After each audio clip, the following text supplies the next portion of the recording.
Well, excited to be joined here via Microsoft Teams, the head coach of Coastal Carolina, Coach Jamey Chadwell. Coach, you joined us back in January over on the Journey to the Draft podcast, and we talked all about Tarron Jackson going into the Senior Bowl. You and I had no idea at that time that Tehran would end up being here in Philadelphia with the Eagles. And one of the things that stood out to me, going back and re-listening to that conversation, was the relentless energy and the relentless attitude that Tehran brings.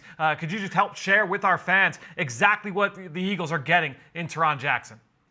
Well, yeah, that was when we talked in January. It's crazy. This is how it's worked out for him. I know he's excited about being part of the Eagles family there, but he's a really good player. Obviously, it was all conference and all American, all those things. But his motor, his effort, the way that he plays the game, the way he his preparation he puts in is relentless. And I think that's his most important talent is he just has a motor that does not stop. And he was able to get sacks, et cetera, because of that motor. And you're going to get a man there. I say a young man. I guess he's 22, 23. But they're going to get a man there that will do everything possible to help Philadelphia get back to a Super Bowl, win a Super Bowl, whatever it takes. And he'll be a great fit in that community and hopefully be an impact player from day one. And, Coach, one of the things that stands out to me about Tehran, whether you talk to, obviously yourself, people on your staff, people down at the Senior Bowl, Jim Nagy and his crew, everybody just speaks to the character that Tehran brings to the table. Just one of the best guys you could be around.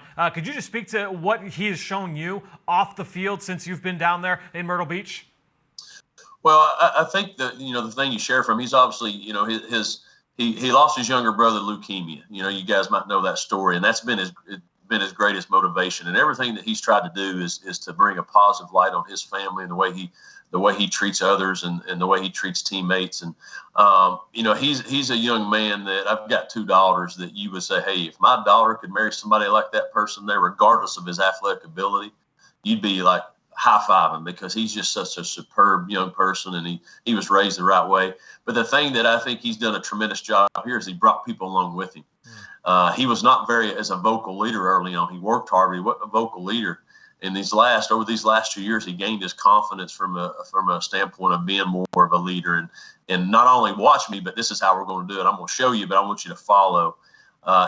But the reason why I think people followed him was because he did have that impeccable character. I mean, he has a mission, and he's not going to let anything interfere with that. And he's going to be outstanding for that community there as far as being involved in community service and those things because he's a genuinely good person.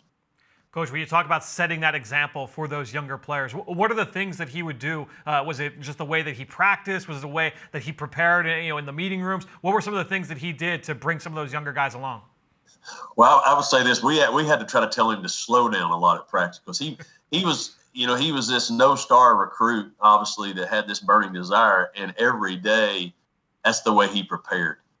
There was not one time, even when he was getting these accolades, even when he was, an all-conference player last year, 2 years ago, never one time did you think, oh, he feels like he's arrived. It was always that young man that had the chip on his shoulder. And I think what he showed our team and how he brought them along is, one, yes, his work ethic, the way he showed up.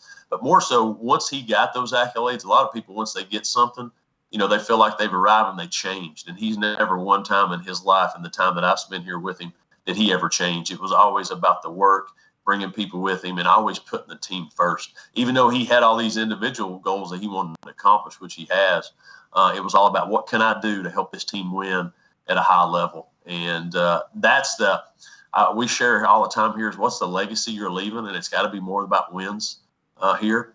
And the legacy he left is a work ethic, a character person, the desire, determination that he showed. And everybody, specifically on that defensive side, knows that's the expectations for those defensive players, that you got to put the work in like this.